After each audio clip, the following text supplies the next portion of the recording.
साईं की बात। बच्चे, आज का दिन तुम्हारे लिए शुभ रहेगा मेरे बच्चे। और आज तुम्हें ना कहीं जाना होगा। वहाँ जाकर तुम्हें बहुत खुशी मिलने वाली है मेरे बच्चे, बहुत खुशी। और सुनो मेरे बच्चे, जो विषैले व्यक्ति है ना, विषैले से तात्पर्य है जो जहर भरे व्यक्ति हैं, जिनके अंदर हमेशा जहर ही भरा होता है सबके लिए, ऐसे लोगों से दूर रहा करो। जो हमेशा हर पल लड़ाई झगड़ा ही करते रहते हैं, हर पल हर वक्त बस वो मौका ढूंढते रहते हैं कि कब लड़ाई करे, कब झगड़ा करे, कब शांति भंग करे। तो ऐसे लोगों से दूर रहना, क्योंकि अगर ऐसे लोगों के साथ में रहोगे ना तो वो तुम्हारी मन की शांति को भंग कर देंगे मेरे बच्चे। और सुनो, तुमने कभी ध्यान दिया है जब तुम मेरी पाठ पूजा करते हो तो तुम्हारे अंदर कितना सुकून, कितनी शांति रहती है, कितना आनंद रहता है। और ना बहुत सारी चीजें तुम्हारे जीवन में घटित भी हो रही होती हैं, लेकिन तुम्हें एक विश्वास हो जाता है कि हाँ, साईं है ना, वो सब संभाल लेंगे। और मेरे विश्वास पर तुम हर एक चीज को छोड़ देते हो। बहुत सारी चीजें हो रही होती हैं, लेकिन उसके बावजूद भी तुम बहुत शांतिमय होते हो, तुम बहुत शांत होते हो, क्योंकि तुम्हें विश्वास होता है कि मैं संभाल लूंगा। और तुम्हारे अंदर ठहराव भी आ जाता है मेरे बच्चे। और आ क्या जाता है, आ चुका है। तुम ना पहले से बहुत ठहर गए हो। पहले हर चीज को बहुत हबड़ तबड़ी में, जल्दबाजी में करते थे और बिना सोचे समझे करते थे, लेकिन अब सोच समझ कर करते हो। हर चीज में धैर्य रखने की कोशिश करते हो, रखते भी हो। ठहराव आ चुका है तुम्हारे अंदर, बहुत सारे बदलाव आ चुके हैं। और यही बदलाव मैं तुम्हारे अंदर कब से लाने की कोशिश कर रहा था, जो अब जाकर आया है। और तुम देखना, इससे ना तुम्हें मानसिक तनाव भी नहीं होगा। अब जब तुम्हें मुझ पर भरोसा है ना, तो बस फिर बात ही क्या है। और सुनो, अगर कोई इंसान तुम्हारी वजह से मुस्कुरा रहा है ना मेरे बच्चे, अगर सिर्फ और सिर्फ तुम्हारा कोई नुकसान नहीं और उस इंसान को तुमसे खुशी मिलती है, तुमसे मुस्कान मिलती है, तुम्हारे साथ रहना किसी को अच्छा लगता है ना, तो उसके साथ रहना कोई बुरी बात नहीं मेरे बच्चे। अगर उसे खुशी मिलती है तो उसे वो खुशी दो। देखो, खुशी देने के सबके अलग अलग तरीके हैं, सेवा करने के बहुत अलग अलग तरीके हैं। तो ये भी एक सेवा ही हुई ना, किसी के चेहरे पर मुस्कान लाना, किसी के साथ रहना, किसी को अच्छा महसूस कराना। तो क्या है ना मेरे बच्चे कि तुम इतने प्यारे हो, इतने भोले हो और इतने मासूम हो कि हर किसी को तुम्हारी संगति बहुत भा जाती है। हर किसी को तुम बहुत अच्छे लगते हो, सबको बहुत प्यारे लगते हो, और हर कोई आसानी से तुम पर आकर्षित हो जाता है। और उसी आकर्षण के कारण मेरे बच्चे उसे खुशी मिलती है। देखो, उसमें तुम्हारा तो कोई नुकसान नहीं ना, लेकिन हाँ, किसी इंसान का फायदा जरूर है।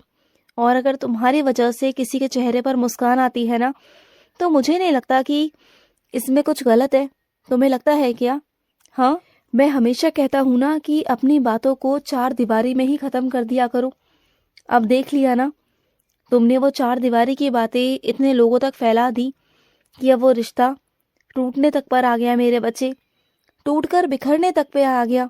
अगर यही चीज दो लोगों के बीच में मेरे बच्चे सुलझ जाती सिर्फ बातचीत से, तो बहुत सारी चीजें सुलझ सकती थी मेरे बच्चे।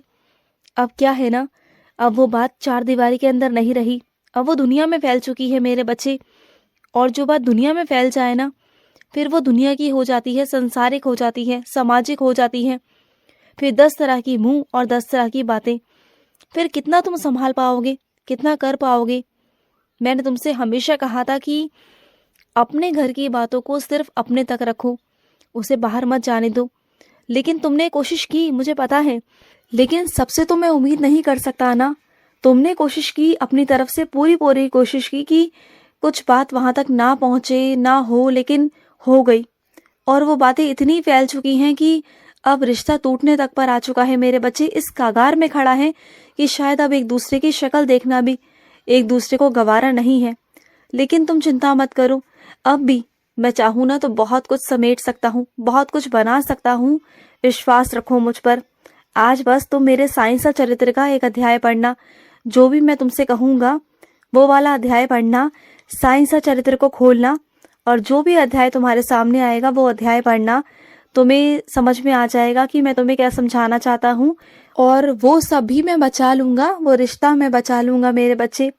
चाहे वो कुछ भी हो जाए, किसी भी टूटने के कगार पर आ जाए, लेकिन अगर तुम नहीं चाहते हो ना कि वो टूटे, तो वो नहीं टूटेगा। बस इतना वादा कर दिया तुमसे, और अब क्या कहूँ, बोलो।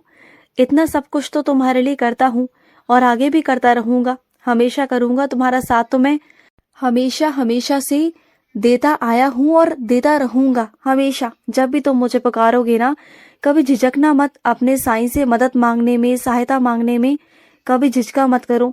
बेखौफ होकर मांग लिया करो कि साईं मुझे आपकी ज़रूरत है और आप आ जाओ। हक से कहा करो मैं आ जाऊंगा, तुरंत आऊंगा। चाहे रात के 12 ही क्यों ना बज रहे हो मेरे बच्चे, चाहे आधी रात ही क्यों ना हो या सुबह ही क्यों ना हो, मैं आ जाऊंगा। और सुनो, जब चीज़ें तुम्हारे हाथ में ना रही, नियंत्रण तुम्हारे हाथ से निकल जाए ना, तो सब कुछ मुझे सौंप दिया करो। सब मैं संभाल लूंगा। मैं किस लिए हूँ तुम्हारी ज़िंदगी में? इसलिए कि जो चीज़ें तुम ना कर पाओ उसे मैं करूँ, उसे मैं बरकरार रखूँ। समझ रहे हो ना? और सुनो, कुछ मेरे बच्चे मेरा अखंड दिया जलाना चाहते हैं, तो सुनो मेरी बात को। वही मेरे बच्चे अखंड दिया जला सकते हैं जो घर पर ध्यान रख सके, या फिर उनके पीछे से उनकी गैर मौजूदगी में कोई ध्यान रख सके। अगर वो ऐसा नहीं कर सकते ना, तो अखंड दिया जलाने का कोई मतलब नहीं मेरे बच्चे। तुम्हारी गैर मौजूदगी में अगर दिया बुझ गया तो वो सही नहीं होगा। तो ऐसा अपने मन में विचार मत लाओ कि जो अखंड दिया जलाते हैं उन पर मेरी ज़्यादा कृपा रहती है, आशीर्वाद रहता है, और जो दिया सिर्फ जलाते हैं उनका आशीर्वाद नहीं होता उन पर, या फिर उन पर मेरी नज़र नहीं होती। ऐसा कुछ नहीं है मेरे बच्चे। सब अपनी सहूलियत के हिसाब से करते हैं, सबका मन रखता हूँ मैं।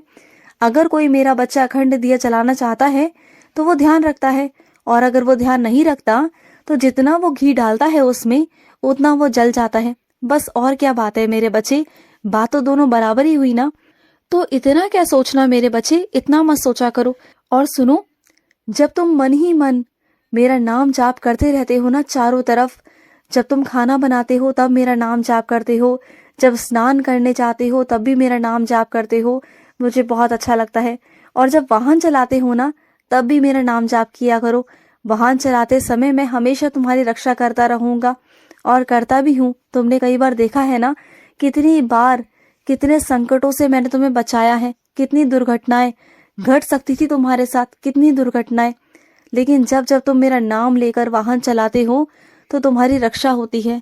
और कुछ इंसान, कुछ व्यक्ति ऐसे हैं जो मेरे बच्चे तो हैं, लेकिन क्या ही कहूँ अपने उन बच्चों से जो दूसरों की बातों में आकर अपनी जिंदगी को खराब करने पर तुल गए हैं, अपनी खुद की जिंदगी को अपने ही हाथों से खराब कर रहे हैं, दलदल में फेंक रहे हैं अपने आप को। उन्हें समझ में नहीं आ रहा अभी कि वो क्या कर रहे हैं। मैं उन्हें बार बार संकेत देने की कोशिश कर रहा हूँ, बार बार समझाने की भी कोशिश कर रहा हूँ, लेकिन वो नहीं समझ रहे। क्योंकि इस वक्त वो जहाँ पर है ना, जिस स्थान पर वो है, जिन लोगों से वो घिरे हुए हैं ना, वो सब नकारात्मक लोग हैं। वो कभी भी नहीं चाहेंगे कि उसकी जिंदगी बन जाए। वो अपनों के रूप में ना उस इंसान के साथ में दुश्मनी निभा रहे हैं। मैं कैसे समझाऊं मेरे बच्चे, तुम्हें कैसे समझाऊं कि तुम्हें वहां से कैसे निकालूं। तुम जिस जंजाल में फंस गए हो ना, जिन अपनों के बीच में, जो सिर्फ दिखने को अपने हैं, कहने को अपने हैं, लेकिन सच कहूं तो वो तुम्हारे अपने हैं ही नहीं। क्योंकि वो जो तुम्हारे बारे में अच्छा नहीं चाहते, तुम्हारा भविष्य अच्छा नहीं सोचना चाहते, तो वो कहाँ से तुम्हारे अपने हुए। हाँ, कभी कभी अपने ही ना सबसे बड़े दुश्मन होते हैं, तुम्हारे सबसे बड़े दुश्मन। ध्यान रखा करो इन सब चीज़ों का। और सुनो, जो तुम्हारी चाबियां हैं ना, जहाँ पर तुमने संभाल कर चीज़ें रखी हुई हैं, वो चाबी तुम्हारे पास हमेशा रहती है। तो सोते वक्त भी ना उस चाबी को ऐसी जगह पर रखा करो कि जहाँ पर जिसकी नज़र ना जाए, किसी की भी नज़र ना जाए। अपने सिराने के नीचे रखकर मत सोया करो। और सुनो, आज मकर संक्रांति है, तो अच्छे से अपने त्योहार को मनाना, किसी से रूठना मत, नाराज़ मत होना, और अच्छे से अपने त्योहार को मनाना। सारी चिंताओं को भूलकर, सारी परेशानियों को भूलकर, मुझे अच्छा लगेगा। और जो तुमने तिल के लड्डू बनाए हैं ना, वो बहुत स्वादिष्ट है। वो मुझे बहुत बहुत पसंद आए, तुम्हारे हाथ के बहुत पसंद आए। मेरा ढेर सारा प्यार और आशीर्वाद तुम पर। खुश रहो। आज का साई संदेश समाप्त हुआ।